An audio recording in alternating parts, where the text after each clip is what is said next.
हमने जो maths optional का क्रैश कोर्स सीरीज स्टार्ट की है, इसमें हमारा एम ये है कि कोई भी स्टूडेंट जो मैथ्स ऑप्शनल चूज करना चाहता है उसको बेसिक्स के लिए इधर उधर सोर्सेज को रेफर करने की ज़रूरत ना पड़े। एक आपके पास कंबाइंड वीडियो प्लेलिस्ट होगी जिसमें हम मैथ्स के पूरे ऑप्शनल के सिलेबस का जो भी बेसिक पार्ट है, हर एक टॉपिक का बेसिक प्लस उस पर कुछ क्वेश्चंस PYQ, ये हम सॉल्व कर ले आने वाले 2 से 3 महीनों में। तो उसी सीरीज के through we are conducting our lecture number 3। हमने शुरुआत किया था सबसे easy topic which is numerical analysis, क्योंकि मेरा ये परसेप्शन है कि भाई जो सबसे इजी टॉपिक है उसको पहले कवर करते हैं ताकि वहाँ से हमारे मार्क्स गारंटी हो जाए। तो जो थर्ड लेक्चर है न्यूमेरिकल एनालिसिस का, आज हम लोग कवर करेंगे गॉस सिडल और Gauss Jacobi method. Our aim is to cover solution of system of linear equations के अंदर में 2 टॉपिक आते हैं which is Gauss Jacobi and Gauss Seidel method, जिन्हें कंबाइंड कहा जाता है गॉस इटरेशन मेथड। तो देखिए numerical analysis solution of system of linear equation, जिसमें से हमारा एजेंडा है जैकोबी एंड सिडल मेथड। जो हमारा प्रीवियस लेक्चर था, एक लेक्चर नंबर 2, इसमें हमने कवर किया था Gauss elimination and Gauss Jordan method. Gauss elimination में हम क्या करते थे, मैट्रिक्स फॉर्म में लिखने के बाद उसको कन्वर्ट करते थे अपर ट्रायंगुलर मैट्रिक्स के फॉर्म में। अगर गॉस एलिमिनेशन लिखा हुआ है तो मैं मैट्रिक्स को कन्वर्ट करता था अपर ट्रायंगुलर मैट्रिक्स के फॉर्म में। और सिमिलरली अगर गॉस जॉर्डन की बात करेंगे तो यहां पर हम क्रिएट करते थे एक डायगोनल फॉर्म का मैट्रिक्स, एक डायगोनल फॉर्म का मैट्रिक्स। अगर आपने नहीं देखा है लेक्चर तो आज की क्लास के बाद आप देख सकते हैं, क्योंकि ये टॉपिक जो है वो थोड़ा अलग टॉपिक है। दीज आर डायरेक्ट मेथड, यहाँ पर मेरे पास डायरेक्ट सॉल्यूशन मिलता है। बट ये जो टॉपिक्स है, ठीक है, these are Gauss iteration method. Iteration method मतलब पहले मैं सॉल्यूशन फाइंड करूंगा, फिर बार बार इटरेशन अप्लाई करके, इटरेटिव मेथड्स अप्लाई करके इस सॉल्यूशन में एरर को मिनिमाइज करता हूं। ठीक, बार बार इटरेशन मेथड अप्लाई करके हम लोग एरर को मिनिमाइज करते हैं। ये जो 2 मेथड्स हैं, दीज आर इनडायरेक्ट मेथड्स। यहाँ पर जो सॉल्यूशन आएगा वो मल्टीपल इटरेशन के बाद आएगा, बट इन 2 मेथड्स में हमें डायरेक्ट सॉल्यूशन मिलते थे। ठीक, चलिए लेट्स स्टार्ट आवर सेशन। अगर कोई भी क्वेरी है मैथ्स से रिलेटेड या GS से रिलेटेड तो आप मुझे मेल कर सकते हैं ankit.tiwari@studiiq.com में। इसके साथ साथ आज की क्लास का और जो प्रीवियस सेशंस भी हुए हैं और जो आगे भी सेशंस होंगे, उन सब की जो हैंड रिटन PPT है, ठीक है, जो एनोटेशन होगा बोर्ड पे, ये आपको यहाँ पर इस टेलीग्राम चैनल के थ्रू डाउनलोड करने मिल जाएगा। AT_UPSC_maths, इसमें M तक सब कुछ कैपिटल है, ATHSR स्मॉल कैप्स। ये हो गया। चलिए सेशन स्टार्ट करने से पहले कुछ इंपॉर्टेंट इन्फॉर्मेशन आपके लिए। अगर आप मैथ्स ऑप्शनल का फरवरी बैच ज्वाइन करना चाहते हो तो बैच में जो एडमिशन स्टार्ट हो चुके हैं। ठीक, the price for the course is 14,999। और ये जो मॉड्यूल है, ठीक है, ये आपको डिफरेंट मॉड्यूल्स में अवेलेबल है ये बैच, जैसे कि gold module and platinum module. Gold module में यहाँ तक के सारी चीज़ें सेम रहेंगी, बट जो प्लैटिनम मॉड्यूल है उसमें आपको regular answer writing session plus evaluation मिलता है। 1-to-1 मेंटोरशिप मिलती है। Mains test series basically 17 sectional plus 4 full length का जो टेस्ट होता है वो प्लैटिनम मोड में अवेलेबल है। ठीक, वैलिडिटी गोल्ड बैच की सिर्फ 18 मंथ की है, प्लैटिनम बैच की 30 मंथ की है। तो आप इसको डिफरेंट मॉड्यूल्स में ज्वाइन कर सकते हो। और याद रखिएगा, अगर यहाँ तक के आपको सिर्फ ये वाला पोर्शन चाहिए तो आप गोल्ड बैच ज्वाइन कर लो। अगर आपको क्लासेस नहीं चाहिए, सिर्फ और सिर्फ answer writing sessions, revision sheet, 1-to-1 mentorship, तो आप चाहें तो अलग से मेंटोरशिप प्रोग्राम भी ज्वाइन कर सकते हैं। एक बार आप वेबसाइट पे जाके सारे के सारे फीचर्स चेक कर लेना। ठीक, देखो इस बैच का एम यही है कि अगर आप मैथ्स ऑप्शनल ले रहे हैं तो बेटर होगा कि जल्दी प्रिपरेशन स्टार्ट करें ताकि बाय सितंबर एंड, ठीक, मेरा पूरा का पूरा सिलेबस जो है वो कवर हो जाए। उसके बाद मैं अच्छे से GS की प्रिपरेशन को पूरा फुल फोकस होके कर सकूं, और उस GS की प्रिपरेशन के साथ में मैं मैथ्स का रिवीजन कर लूँगा। ठीक, तो मैथ्स की स्ट्रैटेजी होती है वो यही होती है कि पहले एक स्टैटिक टॉपिक को कवर कर लीजिए, mathematics is a static subject, और फिर जब आप GS की प्रिपरेशन करेंगे तो स्टैटिक का सिर्फ और सिर्फ रिवीजन करना रहता है। इसके अलावा एक और बैच है हमारा which is prelims to interview Sampoorna batch 2, ये 19 फरवरी से ही स्टार्ट हो रहा है। ठीक, इस बैच को आप एनरोल कर सकते हैं only at 9,999 by using the discount code ATLive। ये वाला बैच भी डिफरेंट मॉड्यूल्स में अवेलेबल है, तो आप वेबसाइट पे चेक कर सकते हैं। चलिए लेट्स स्टार्ट आवर सेशन। तो देखिए suppose the equation is given like this, ax by plus cz equal to d, ex fy gz equal to h, और आखिरी इक्वेशन हो जाएगा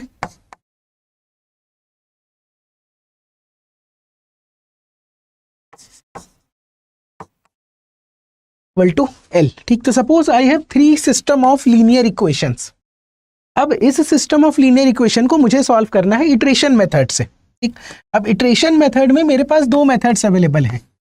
first one is Gauss Jacobi and the second one is Gauss Seidel method. अब देखिए most probably questions जो है वो Gauss Seidel method से ही आते हैं। ठीक, गॉस इटरेशन और गॉस सिडल मेथड सेम होता है, बट इसको समझने के लिए मुझे इसको समझना जरूरी है। ठीक, कि what is Gauss Jacobi method. तो देखो these all are iteration methods, मतलब यहां पर मुझे मल्टीपल टाइम्स आंसर्स को फाइंड करना पड़ेगा सेम लूप में रिपीट करके। ठीक, दीज आर इटरेशन मेथड्स। सबसे पहले आप क्या करोगे, let us cover theoretical aspect first, फिर क्वेश्चन पे आएंगे। A b c equal to d, equation number 1 में जो मैक्सिमम कोएफिशिएंट होगा वो वाले वेरिएबल को मैं कंसिडर करूंगा। ठीक है, मान लो यहां पर जो b वाला है, b is the maximum coefficient as compare to a, b and c। यहां पर e is the maximum coefficient और यहां पर k is the maximum coefficient. ठीक, मेरे पास यहां पर मैक्सिमम कोएफिशिएंट आया b, इस सेकंड इक्वेशन में आया e और थर्ड इक्वेशन में आ गया k। तो मैं इसको कैसे लिखूंगा, देखिए मैं इसको लिखूंगा सबसे पहले x इज इक्वल्स टू, देखो सेकेंड इक्वेशन को पहले लिखेंगे h minus f y g z, h minus f y minus g z divided by I believe e। y का इक्वेशन कहां से मिलेगा, y का इक्वेशन मिलेगा इक्वेशन नंबर 1 से, d minus a x minus c z divided by b, and आखिरी में आपको मिलेगा z। z की वैल्यू कितनी आएगी, l minus i x minus j y, l minus i x minus j y whole divided by k, whole divided by k. तो ये आ गए मेरे 3 equations, these are my 3 equations. अब मैं क्या करूंगा, first I will taught you about Gauss Jacobi method. तो गॉस जैकोबी में आपको क्या करना है, इन गॉस जैकोबी मेथड आप इनिशियल सॉल्यूशन क्या लोगे, x not equal to y not equal to z not equal to 0। This is my initial solution. इस इक्वेशन में मैं क्या करूंगा, मैं एक्स नॉट वाई नॉट और जेड नॉट को 0 कर दूंगा। तो मुझे क्या मिलेगा सर, मुझे x1 मिल जाएगा h बाय ई, y1 मिल जाएगा आपको d by b and z1 मिल जाएगा आपको l बाय के। ये मुझे वैल्यू मिल गई, ये मुझे वैल्यू मिल गई x1 y1 z1 की। ये होता है मेरा first iteration, this is my first iteration. अब क्या करूंगा, सेकेंड इटरेशन के लिए इन इक्वेशंस में मैं y1 z1, x1 z1 और x1 y1 जब ये वैल्यू सब्स्टिट्यूट करता हूं तो मुझे क्या मिलता है, x2 y2 and z2, x2 y2 and z2। फिर इस इक्वेशन में मैं y2 z2, x2 z2, x2 y2 जब आप ये सब्स्टिट्यूट करते हो तब आपको थर्ड इटरेशन मिलता है x3 y3 z3। इस तरीके से जब मैं आंसर फाइंड करता हूं, ठीक, तो ये मेथड कहलाता है गॉस जैकोबी मेथड। ये मेथड कहलाता है Gauss Jacobi method. Initial solutions को मैं क्या करता हूँ, 0 लेता हूँ और फिर तीनों सेट को एक एक बार एक एक इटरेशन में वैल्यू सब्स्टिट्यूट करके I find multiple values of x3 y3 z3 then x4 y4 z4। ये बनता है हमारा Gauss Jacobi. This is my Gauss Jacobi method. देखिए अगर मैं यहाँ पर दोनों को डिफरेंशिएट करूं, Gauss Jacobi method and Gauss iteration method,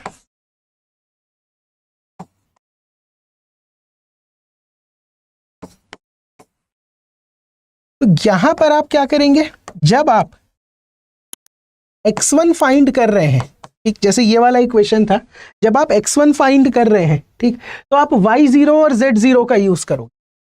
you will use y0 and z0 जिसकी इनिशियल वैल्यू हमेशा 0 होती है। जब मुझे y1 फाइंड करना है तो मैं किसको यूज करूंगा, x0 एंड z0, और जब मुझे z1 फाइंड करना है तो I will use x0 and y0। ये होता है मेरा पहला इटरेशन। ठीक, जो इनिशियल वैल्यूज है y0, z0 एंड x0 वो 0 होती है हमेशा, मैं इनको लेकर वैल्यू फाइंड करता हूं। देन जब मुझे x2 फाइंड करना है तो y0 और z0 की जगह आ जाएगा y1 z1। जब मुझे y2 फाइंड करना है, ठीक, तो x0 और z0 की जगह आ जाएगा x1 एंड z1। ठीक, और जब मुझे z2 फाइंड करना है तो यहां पर आएगा x1 y1। ये जो प्रीवियस वैल्यूज थे उसके बेसिस पे मैंने x2 y2 z2 फाइंड किया। अगर मुझे आगे सॉल्व करना होगा x3 y3 z3, तो यहां पर मैं y2 z2, x2 z2 and x2 y2 in values को कंसिडर करता हूं। बट जो गॉस सिडल मेथड है, वो थोड़ा सा अलग है। जब मुझे x1 फाइंड करना है तो मैं क्या करूंगा, मैं y0 और z0 का यूज करूंगा, जिसकी वैल्यू 0 होती है। बट जब मैं y1 फाइंड करने चाहूंगा, ठीक, तो आपको क्या करना है, इन वेरिएबल्स की लेटेस्ट वैल्यू कंसीडर करनी होती है। जैसे कि x0 के जगह मैं यहां पर x1 यूज करूंगा, x1 z0। क्यों? क्योंकि यहां पर पहले स्टेप में मैंने x1 फाइंड कर लिया था। अब सेकेंड स्टेप में आपने y1 फाइंड कर लिया, तो जब आप z1 फाइंड करने जाओगे तो you will use x1 y1। अब मुझे x1 y1 z1 मिल गया। ठीक, अब सेकेंड इटरेशन में क्या करना है, जब आप x2 फाइंड करने जाओगे तो latest value y1 z1। But जब आप y2 फाइंड करने जाओगे तो x1 मत यूज करो। ठीक, I will use x2 z1। ठीक, और जब मैं z2 फाइंड करने जाऊंगा तो I will use x2 y2 z2।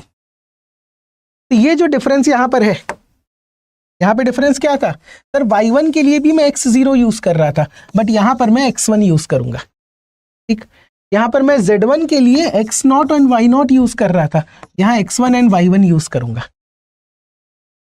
x2 के लिए तो सेम है y1 z1, बट जब y2 फाइंड करने जाएंगे तो ये x1 यूज कर रहा है, बट गॉस सिडल में मैं वापस से x2 पे आ जाऊंगा। ठीक, तो गॉस सिडल में आपको जो प्रीवियस वैल्यू है उनका यूज करते जाना है। जैकोबी में क्या होता है कि पूरा एक इटरेशन खत्म होने के बाद ही मैं वैल्यूज को चेंज करता हूं। These are the basic difference between these two methods. I hope theoretical aspect clear होगा। हम कुछ क्वेश्चंस बनाएंगे तो ये मेथड आप बहुत इजीली सीख जाएंगे। ठीक, बट ये पॉइंट का भी ध्यान रखिएगा कि जब मुझे इक्वेशंस लिखने हैं तो हाईएस्ट कोएफिशिएंट को कंसिडर करता हूं। I will always consider highest coefficient.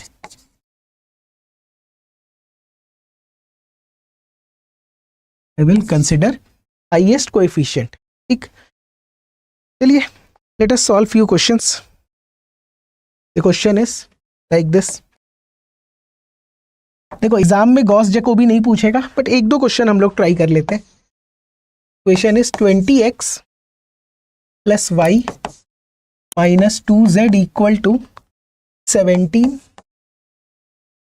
3x plus 20y minus z equal to minus 18, 2x minus 3y plus 20z equal to 35। ठीक, solve using Gauss Jacobi, Gauss Jacobi up to third iteration. कहाँ तक solve करना है वो question में आपको बता देगा। Solve up to third iteration. ठीक, तो टेल मी, 1 मिनट का ब्रेक लो। ठीक, और इसमें बताओ कि x, y और z कौन कौन सा इक्वेशन मुझे वैल्यूज देगा। और क्योंकि गॉस जैकोबी है तो पहला वैल्यू क्या सब्सटीट्यूट करता हूं, x0, y0 and z0 are 0, तो वो सेल्फ पुट करके मेरे को x1, y1, z1 बताओ। Tell me what is the value of x1, y1 and z1। What is the value of x1, y1 and z1।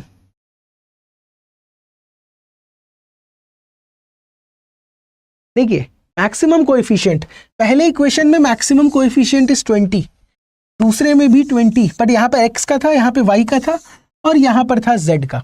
तो मुझे क्या इक्वेशन मिलेगा, x is equals to 17 minus y plus 2z divided by 20, y is equals to minus 18 minus 3x plus z divided by 20 and z is equals to 35 minus 2x plus 3y divided by 20। ये मुझे मिल गई x y z की value. This is the value of x y z. अब initial solution में क्या assume करता हूँ, initial solution is x not equal to y not equal to z not equal to 0। ठीक, इनिशियल सॉल्यूशन मेरा ये था। जब मैंने इसको सब्सटीट्यूट किया यहाँ पर तो x1 कितना आ जाएगा, देखो ये भी 0 ये भी 0, तो बचा कितना 17/20। यहाँ पर कितना मिल जाएगा, y1 is equals to minus 18/20 and z1 equals to 35/20, क्योंकि बाकी सारे वैल्यूज जो है वो 0 है। तो फर्स्ट इटरेशन कंप्लीट हो गया मेरा, x1 y1 एंड z1, ये वैल्यू मेरी आ गई। अब क्या करेंगे, let us find x2 y2 and z2। तो x2 कितना आएगा, x2 इज देखो 17 minus y plus 2z, 17 minus y plus 2z divided by 20 था। y की वैल्यू कितना सब्सटीट्यूट करोगे, माइनस 18/20, यहां पर कितना आएगा माइनस 18/20 प्लस ट्वाइस ऑफ 35/20। तो ये वैल्यू आप यहाँ पे सब्सटीट्यूट करेंगे। अब y और z के जगह you will substitute y1 and z1। y2 कितना आएगा, टेल मी सर। y2 आएगा minus 18 minus 3x plus z, minus 18 minus 3 है x, x is 17/20, 17/20 plus minus 3x plus 35/20, 35/20 whole divided by 20। ये मुझे वैल्यू देगा, this equation will give me y2। What about z2, z2 कैसे आएगा, 35 minus 2x plus 3y, 35 minus 2x plus 3y कितना है minus 18/20, minus 18/20, यही है, yes. यहां से आपको क्या वैल्यू मिली सेकेंड इटरेशन की, what is second iteration, second iteration हो जाएगा आपका x2 y2 एंड z2। देखिए ये कैलकुलेशन वाला पार्ट जो है आप अपने आप से मैनेज कर लेंगे बाय यूजिंग कैलकुलेटर। तो मेरे पास इसके डायरेक्ट आंसर्स हैं, let me right the direct values. ठीक, x2 की वैल्यू आएगी 1.07, y2 की वैल्यू आ जाएगी आपकी माइनस 0.94 और z2 आपको मिल जाएगा 1.53। This is x2 y2 and z2। ये हुआ मेरा सेकेंड इटरेशन। अब जब मैं आगे बढ़ूंगा मुझे 3 इटरेशन तक के फाइंड करना है, तो x3 की वैल्यू कितनी आएगी बताओ, 17 minus of 0.94, 17 minus of 0.94 plus twice of 1.53, twice of 1.53। देखो यहां पर मैंने क्या सब्सटीट्यूट किया y2, यहां पर मैंने क्या सब्सटीट्यूट किया z2, ठीक, whole divided by 20।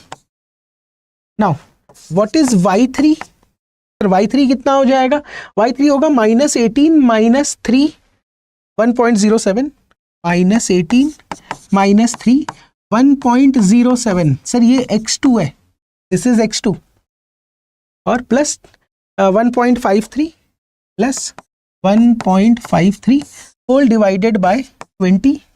And what is z3, z3 आएगा 35 minus twice of 1.07, 35 minus twice of 1.07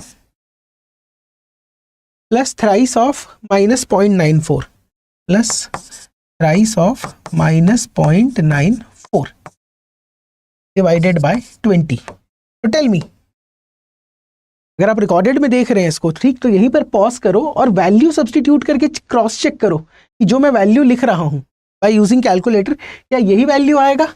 x3 की वैल्यू बनेगी हमारी 1.05, y3 आ जाएगा आपका माइनस 0.984, ठीक, और ये आ जाएगा 1.502। This is my third iteration. और क्योंकि एग्जाम में मुझे थर्ड इटरेशन x3 y3 और z3 तक फाइंड करने बोला है, तो मैं यहीं तक के फाइंड करूंगा। अगर फोर्थ इटरेशन लिखा होता तो मैं एक बार और इसको अप्लाई करता। और अगर आप ध्यान से देखेंगे तो सेकेंड इटरेशन के बाद वैल्यू कन्वर्ज हो रही है। ये 1.53 था Z2, अब कितना आया 1.502, मतलब डेसिमल के बाद एक डिजिट तो कन्वर्ज कर रहा है। सिमिलरली Y3 कितना है 0.984, यहाँ पे कितना आया था 0.94, मतलब जब आपने थर्ड इटरेशन तक सॉल्व किया तो डेसिमल के बाद एक वैल्यू कन्वर्ज करने लगी। And same thing with X2 1.07, 1.05, 1.07 and 1.05। इस तरीके से मैं सॉल्व करता हूं question by Gauss Jacobi method, by Gauss Jacobi method. I hope ये पार्ट क्लियर होगा। Hope this part is clear. Let us take few more question. ये हो गया हमारा this thing. Let us solve the same question using Gauss Seidel method. Let us solve the same question using Gauss-Seidel method.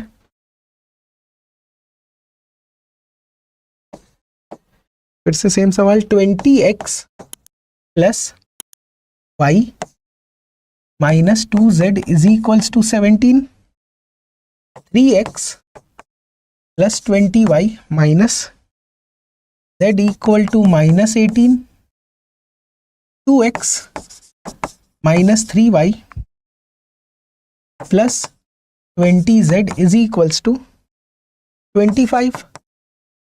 अब यहां से हमें क्या करना है, पहला स्टेप मेरा क्लियर है। You have to solve this question using Gauss Seidel method.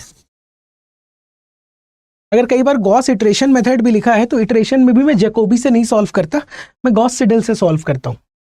आपको तीनों इक्वेशन में मैक्सिमम कोएफिशिएंट वाला टर्म ढूंढना है। You need to find the maximum coefficient term in all these three equations. तो सर पहले केस में तो ये 20 है, then again this 20, again this 20। यहां से x की वैल्यू कितनी आ गई 17 minus y plus 2z by 20। Similarly y की वैल्यू कितनी आएगी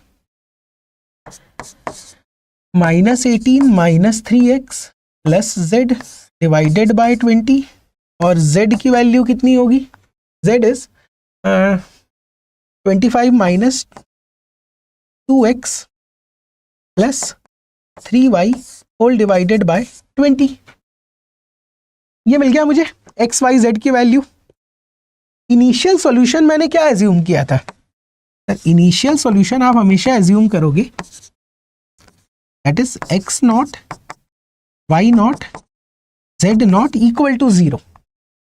अब अगर गॉस जैकोबी मेथड होता तो मैं x1 y1 z1 में यहां पर 0 0 0 0 और 0 0 सब्सटीट्यूट करता, but this is Gauss-Seidel method. तो यहां पर मैं x1 कैसे फाइंड करूंगा, आप x1 फाइंड करोगे 17 माइनस, देखो y नॉट की वैल्यू कितनी है 0, एक plus twice of z not whole divided by 20।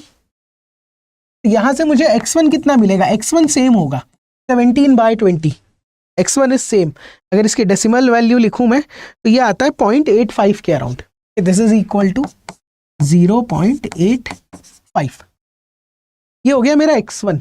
But अब जब मैं y1 फाइंड करने जाऊंगा, जब मैं y1 फाइंड करने जाऊंगा तो ये जो मेरा x था इसके जगह मैं x1 सब्सटीट्यूट करूंगा, क्योंकि z की वैल्यू अभी भी z नॉट चल रही है तो ये तो 0 आएगा। देखो माइनस 18 माइनस 3, माइनस 18 माइनस 3।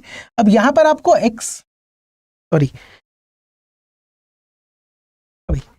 यहां पर आपको x1 सब्सटीट्यूट करना है, दैट इज 0.85 प्लस z कितना था 0, ठीक, whole divided by 20, whole divided by 20।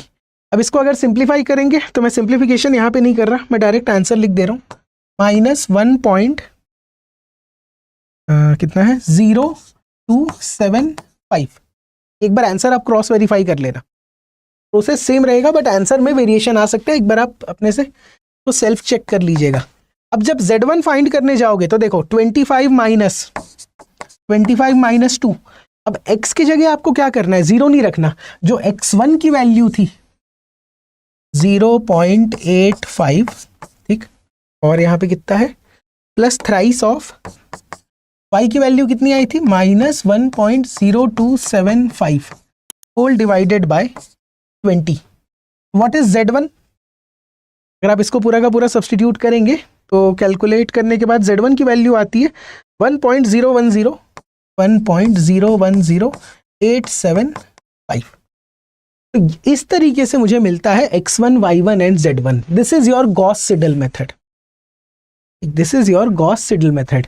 यहां पर आप गॉस जैकोबियन में क्या होता था, x1 y1 z1 फाइंड करने के लिए x0 y0 z0 का यूज करते थे, बट यहां ऐसा नहीं होता। हर एक स्टेप में जो आपको लेटेस्ट वैल्यू मिल रही है उसके नेक्स्ट स्टेप में आप उस लेटेस्ट वैल्यू को यूज करेंगे, उसके नेक्स्ट स्टेप में आप उस लेटेस्ट वैल्यू को यूज करेंगे। फॉर एग्जाम्पल अगर मैं सेकेंड इटरेशन पे जाऊं, ठीक, x2 का फॉर्मूला कितना आएगा, 17 माइनस,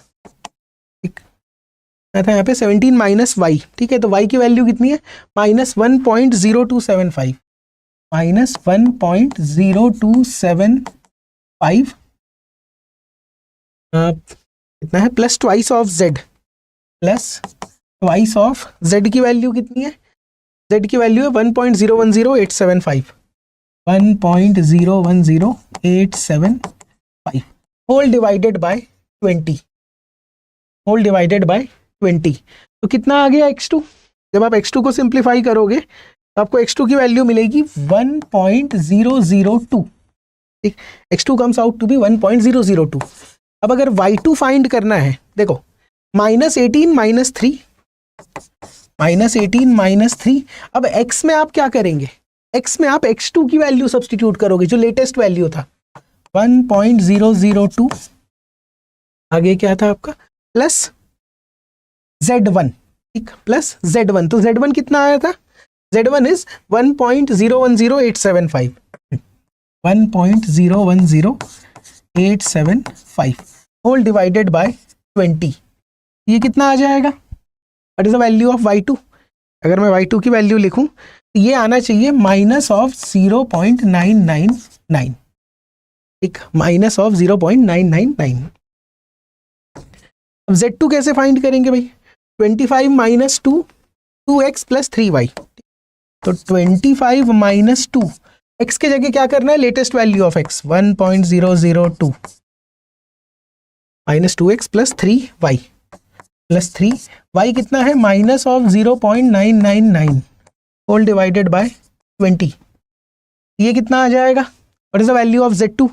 जब इस आप पूरे के पूरे इक्वेशन को सिंप्लीफाई करोगे तो 0.99978, ठीक, 0.99978।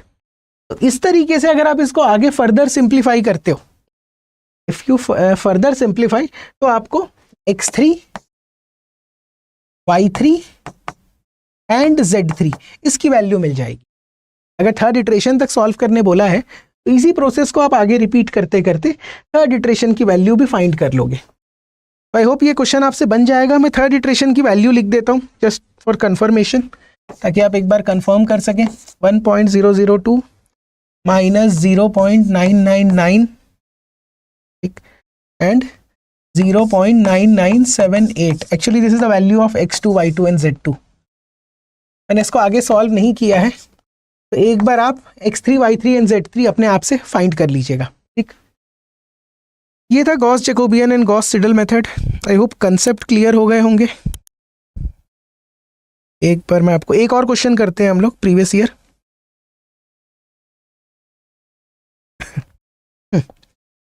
The question is like this: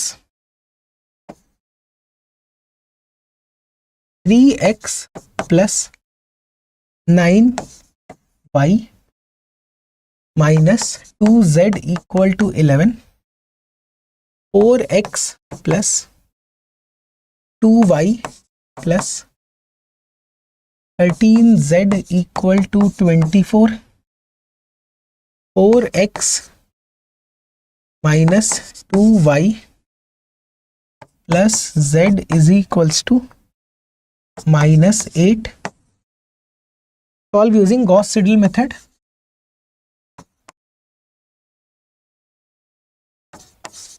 Up to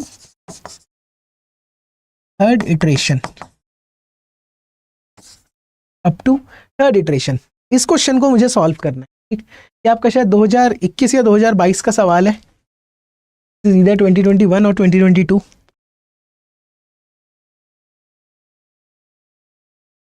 तो देखिए सबसे पहला स्टेप मेरा क्या होता है कि मुझे इन इक्वेशन से एक्स वाई जेड की वैल्यू फाइंड करना।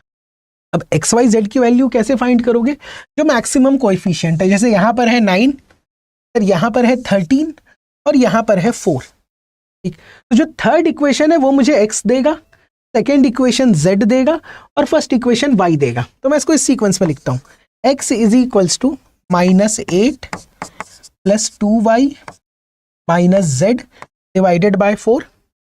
y की वैल्यू कितनी आएगी पहले इक्वेशन से, 11 - 3x + 2z डिवाइडेड बाय 9, और z की वैल्यू कितनी आएगी, z की वैल्यू आ जाएगी 24 - 4x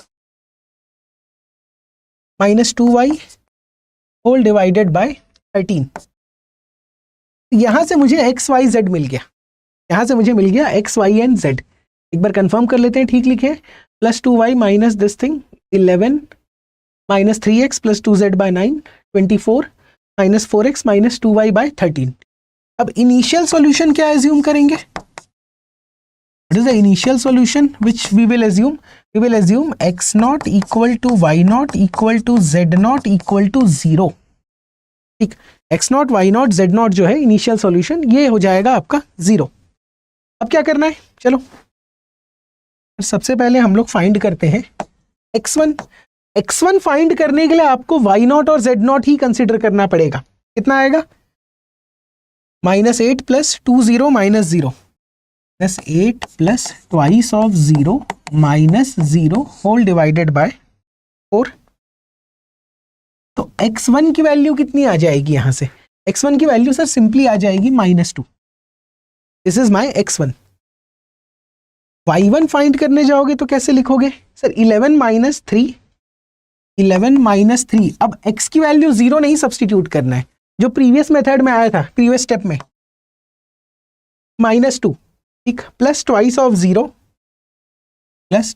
0 whole divided by 9, whole divided by 9। तो ये कितना आ जाएगा बताओ, 6 + 11 हो जाएगा आपका 17/9। अगर मैं डेसिमल में लिखूं तो what is the value of 17/9, it is 1.889, ठीक।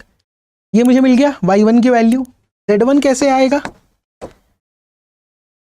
24 - 4x, ठीक। तो 24 - 4 × -2 माइनस ट्वाइस ऑफ y कितना है, 1.889 होल डिवाइडेड बाय 13 है, I think, yes, whole divided by 13। इसका सिंप्लीफिकेशन कितना आएगा, तो जब मैं सिंप्लीफाई करूंगा तो ये बनेगा 2.1709, 2.1709, ठीक। ये मुझे मिल गया x1 y1 z1। This is my first iteration using Gauss Seidel method, this is my first iteration. अब चलते हैं सेकेंड इटरेशन पे, x2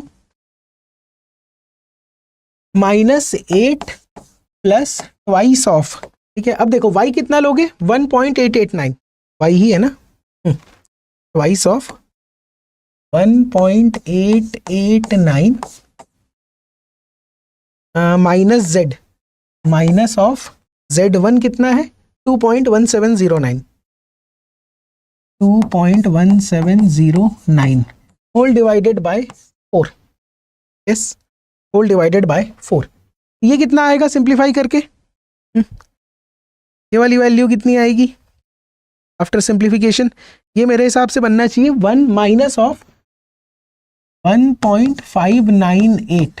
मैं आपसे फिर से कह रहा हूँ, एक बार ये वैल्यूज को क्रॉस चेक कर लेना, ठीक, एक बार ये वैल्यूज को क्रॉस चेक कर लेना। हमारा एम जो है वो कंसेप्ट समझना है, ठीक। सिमिलरली व्हाट इज y2,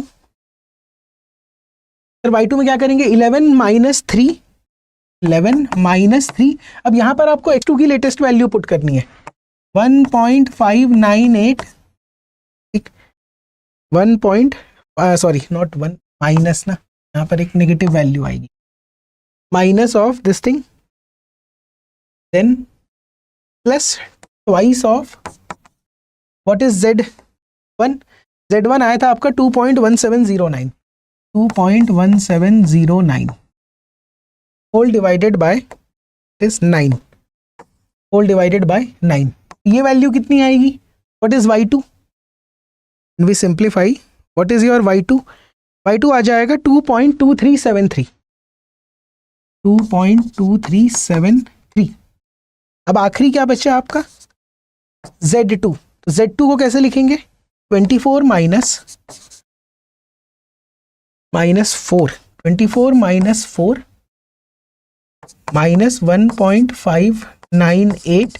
यहाँ पर आप x2 पुट करेंगे, माइनस ऑफ 2, यस, y कितना है? 2.2373, 2.2373 whole divided by 13, whole divided by 13। What is the value of Z2? What is the value of Z2? ये आएगा 1.9936। धीरे धीरे वैल्यू कन्वर्ज हो रही है, 1.9936। ठीक, 2 इटरेशन तक हम लोग फाइंड कर लिए हैं। आई होप आप इसी तरीके से थर्ड इटरेशन भी फाइंड कर लोगे। अगर मैं इसी लॉजिक पे x3 की वैल्यू अगर लिख दूं, y3 एंड z3 कितना आ जाएगा? x3 आएगा आपका माइनस 1.379, 2.125 एंड 1.9437। इस तरीके से मैं थर्ड इटरेशन तक के by using Gauss Seidel method I have find the value of x, y and z। कई बार वो फोर्थ इटरेशन तक के भी कह सकता है, तो आपको एक बार और अप्लाई करना था। And this is how we solve these kind of questions. I hope आज की क्लास में हमारा ये वाला टॉपिक का कंसेप्ट कवर हो गया होगा।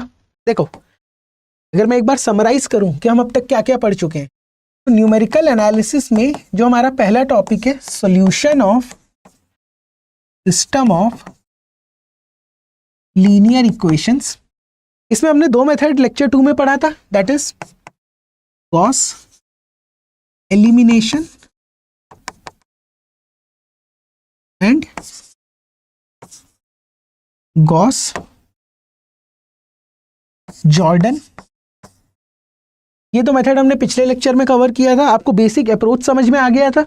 एंड आज के लेक्चर में हमने कवर किया Gauss Jacobi and Gauss Seidel method. ठीक, एक पॉइंट हमेशा ध्यान रखना कि अगर गॉस इटरेशन मेथड बोल रहा है, if they are asking that to solve the question using Gauss iteration method, तो गॉस इटरेशन का मतलब ये गॉस सिडल ही है।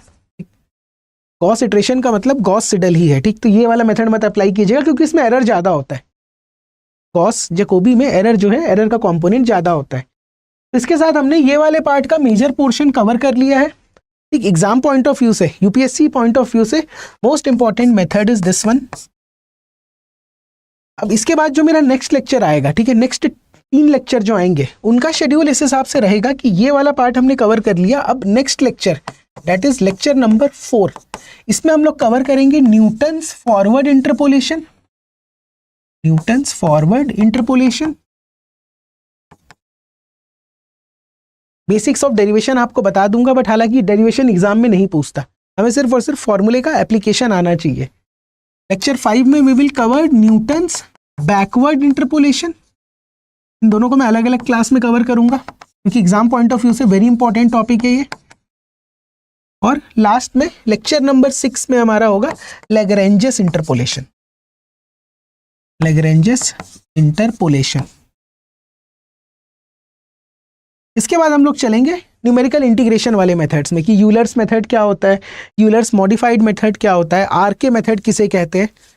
तो इस तरीके से धीरे धीरे हमारा जो है टॉपिक जो है, ये जो क्रैश कोर्स का पूरा जो मेरा एम था कि जो भी स्टूडेंट मैथ्स ऑप्शनल चूज करना चाहता है वो बेसिक्स के लिए इधर उधर परेशान ना हो, उसको एक जगह कंपाइल्ड वे में पूरा का पूरा बेसिक्स मिल जाए। अब इससे बेटर आप, मतलब इससे ज़्यादा अगर आपको क्वेश्चंस वगैरह प्रैक्टिस करने हैं तो वो आप किताबों से सेल्फ प्रैक्टिस कर सकते हैं। चलिए आज का सेशन एंड करते हैं, मिलते हैं नेक्स्ट सेशन में। और अगर ये सेशन आपके लिए हेल्पफुल है तो प्लीज़ कमेंट में लिखिए